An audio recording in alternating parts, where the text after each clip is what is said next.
এটি সেই স্টকের চার্ট যে স্টকটিকে নিয়ে আমি 27শে মে আলোচনা করেছিলাম। আর এখানে প্রত্যেকটা ক্যান্ডেলই এক সপ্তাহের। আমি এই সপ্তাহে আলোচনা করেছিলাম যে এই স্টকটি এখানে পর 2 সপ্তাহ ধরে বোলিঙ্গার লোয়ার ব্যান্ডের নিচে এবং স্টকেস্টিক 20 লেভেলের নিচে দুটো লাইনই ক্লোজিং দিয়েছিল। কিন্তু আমরা সাধারণত এই দুটো প্যারামিটার যেখানেই ম্যাচ করবে, সেটা ডেইলি হোক, উইকলি হোক, মান্থলি হোক, যে টাইম ফ্রেমেই হোক না কেন, যদি এই দুটো প্যারামিটার ম্যাচ করে যায়, আমরা তার পরের সপ্তাহের ক্যান্ডেলটিতে এন্ট্রি করার চিন্তা ভাবনা করি। মানে এটি যেহেতু উইকলি টাইম ফ্রেম, তাই এই সপ্তাহের ক্যান্ডেলটি ক্লোজ হওয়ার পরেই আমরা নেক্সট সপ্তাহেই চিন্তা ভাবনা করি যে এখানে দুটো প্যারামিটার ম্যাচ হয়ে গেছে, তাই আমরা এখানে এন্ট্রি করার চিন্তা ভাবনা করি। কিন্তু আমি এই স্টকটিকে আলোচনা করেছিলাম এই ক্যান্ডেলে। এটি 27শে মের উইকলি ক্যান্ডেল। আমরা এন্ট্রি করেছিলাম এই ক্যান্ডেলে। আর এখান থেকে দেখে নেওয়ার চেষ্টা করব আমাদের 10% টার্গেট হিট করেছে কিনা। আমরা যদি 27শে মে সপ্তাহটির শুরুতেই এন্ট্রি করে থাকি, তো এখানে এন্ট্রি করার পর আমাদের টার্গেট ছিল অনলি 10%, আর 10% টার্গেটটি আজকেই এখানে হিট করে দিয়ে দিল। কিন্তু আমরা যদি এই ক্যান্ডেলে এন্ট্রি করে থাকি, তো এখান থেকে দেখে নেব আমাদের টার্গেটটি হিট করেছে কিনা। আর যদি হিট না করে থাকে, তো আমরা কি করতে পারি। আমরা যদি 18ই মার্চ 2024 এই সপ্তাহের প্রথম দিকে এন্ট্রি করে থাকি, তো এখানে এন্ট্রি করার পর আমাদের টার্গেট ছিল অনলি 10%। তো এখান থেকে 10% টার্গেট আমাদের এখানে মোটামুটি 1050-এর মতো। তো এই স্টকটির কারেন্ট প্রাইস এখন 995 টাকা। আমাদের আরও এখানে কিছুদিন অপেক্ষা করা লাগতে পারে, আর আমরা সেটাই করব। মানে এখানে আমাদের টার্গেট হিট না করা পর্যন্ত আমরা তো এখান থেকে এক্সিট করব না। কারণ আমরা যখন এখানে এন্ট্রি করেছিলাম, তখন নিশ্চয়ই মানি ম্যানেজমেন্ট ফলো করে এন্ট্রি করেছিলাম। যে টাকাটা আমাদের 6 মাস বা 1 বছরের দরকার ছিল না, সেই টাকাটাকেই আমরা এখানে লাগিয়েছি। আর এখনো 4 মাসের মতো হয়েই গেল। আর আবারও যদি এখানে 4 মাসের মতো অপেক্ষা করতে লাগে, তো আমরা সেটাই করব। তবু টার্গেট হিট না করা পর্যন্ত এখান থেকে আমরা এক্সিট করব না। আর আপনিও যদি সেই ভিডিওটি দেখে থাকেন, নিশ্চয়ই এই স্টকটিকে ফলো করেছেন। কিন্তু আমি এই সমস্ত স্টককে নিয়ে আলোচনা করি অনলি লার্নিং পারপোজ। আর আপনি যদি এই সমস্ত স্টকে ট্রেড করে থাকেন, অবশ্যই নিজস্ব অ্যানালাইসিস ট্রেড করবেন। এটি সেই স্টক যে স্টকটিকে নিয়ে আমি 20 জুন আলোচনা করেছিলাম, যে এখানে স্টকেস্টিক 20 লেভেলের নিচে ক্লোজিং দিয়েছে, আর এখান থেকে একটা আপ মুভ হওয়ার সম্ভাবনা আছে। আর এই স্টকটি তাই করেছে। আমাদের এখান থেকে 5% টার্গেটটি আজকেই হিট করে দিল। এটি টিসিএস এর টেকনিক্যাল চার্ট, এখানে টাইম ফ্রেম ডেইলি। তো আমাদের 5% টার্গেটটি কতদিন হিট করলো? আমরা এন্ট্রি করেছিলাম 21শে জুন। এখানে এন্ট্রি করার পর টার্গেট রেখেছিলাম 5%, আর আমাদের টার্গেটটি আজকেই এখানে কমপ্লিট করে দিল। আর আজকেই আমরা এখান থেকে এক্সিট করলাম, কারণ আমাদের টার্গেট হিট, তাই আমরা এখানে এক্সিট। তো গতকালকেও টোটাল দুটো স্টক টার্গেট হিট করে দিয়েছিল, তাই আমি গতকালকের ভিডিওতে দুটো স্টককে নিয়ে আলোচনা করেছিলাম। আর আজকের এই ভিডিওতেও মোটামুটি দুটো স্টকের মতো দেখে নেওয়ার চেষ্টা করব, যে দুটো স্টকে আমরা আগামীকাল ফলো করতে পারি। তবে আমি যে সমস্ত স্টককে নিয়ে আলোচনা করি, সেগুলো শুধুমাত্রই লার্নিং পারপোজ। আপনি আমার বলাতেই কোনো স্টকেও ট্রেড করবেন না। যদি ট্রেড করতে হয়, তো নিজস্ব অ্যানালাইসিসে ট্রেড করবেন। তো নমস্কার, আমি মুকেশ।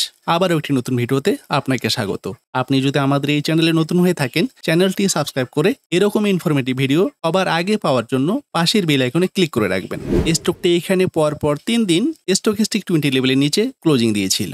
এখান থেকে দেখে নেব 5% আপ মুভ দিয়েছে কিনা। আমরা যদি এই ক্যান্ডেলে এন্ট্রি করে থাকি, মানে 10ই মে যদি এন্ট্রি করে থাকি, তো 10ই মে থেকে এখানে 6 দিনেই 7%-এর মতো উপরে চলে গেছে। আর আমাদের টার্গেট ছিল এখানে মাত্র 5%। টার্গেটটি 6 দিনেই হিট করে দিয়েছে। আর এখানেও পর 4 দিন স্টকেস্টিক 20 লেভেলের নিচে দুটো লাইনই ক্লোজিং দিয়েছিল। আর এখান থেকেও খুব সহজেই টার্গেটটি হিট করে দিয়েছে। আর স্টকটি আবারও এখানে স্টকেস্টিক 20 লেভেলের নিচে দুটো লাইনই ক্লোজিং দিয়েছে।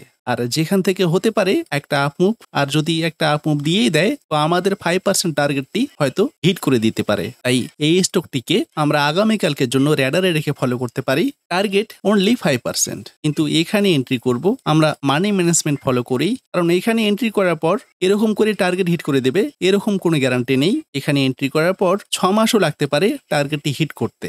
তাই প্রথমত মানি ম্যানেজমেন্ট ফলো করব। দ্বিতীয়ত এখানে এন্ট্রি করার পর স্টকটি যদি 5% নিচে আসে, তো আমরা এখানে অ্যাভারেজ করতে পারি। এখান থেকেও টার্গেট রাখবো আমরা 5%। কিন্তু তারপরেও যদি স্টকটি নিচে আসে, তো এখানে আমরা কোনো রকম অ্যাভারেজ করব না। আমরা শুধু এই দুটো এন্ট্রির টার্গেটের অপেক্ষা করব। যেদিনে টার্গেট হিট করে দেবে, আমরা সেদিনই এক্সিট করতে পারি। এটি ভারতী এয়ারটেলের টেকনিক্যাল চার্ট। স্টকটি এখানে দেখুন স্ট্রং আপ ট্রেন্ডে আছে। এখানে স্টকেস্টিক 20 লেভেলের নিচে ক্লোজিং দিয়েছিল, এখান থেকে খুব সহজেই টার্গেটটি হিট করে দিয়েছে। এখানেও স্টকেস্টিক 20 লেভেলের নিচে ক্লোজিং দিয়েছে, এখান থেকে টার্গেট হিট করতে একটু বেশি সময় নিয়েছে, কিন্তু টার্গেটটি কিন্তু আমাদের হিট করে দিয়েছিল। আর এই স্টকটি এখানে আজকেও স্টকেস্টিক 20 লেভেলের নিচে দুটো লাইনই ক্লোজিং দিয়েছে, যে কারণে আমরা এই স্টকটিকে র্যাডারে রেখে ফলো করতে পারি আগামীকালকের জন্য। এখান থেকে যদি একটা আপ মুভ দিয়ে দেয় তো আমাদের টার্গেটটি হয়তো হিট করে দিতে পারে।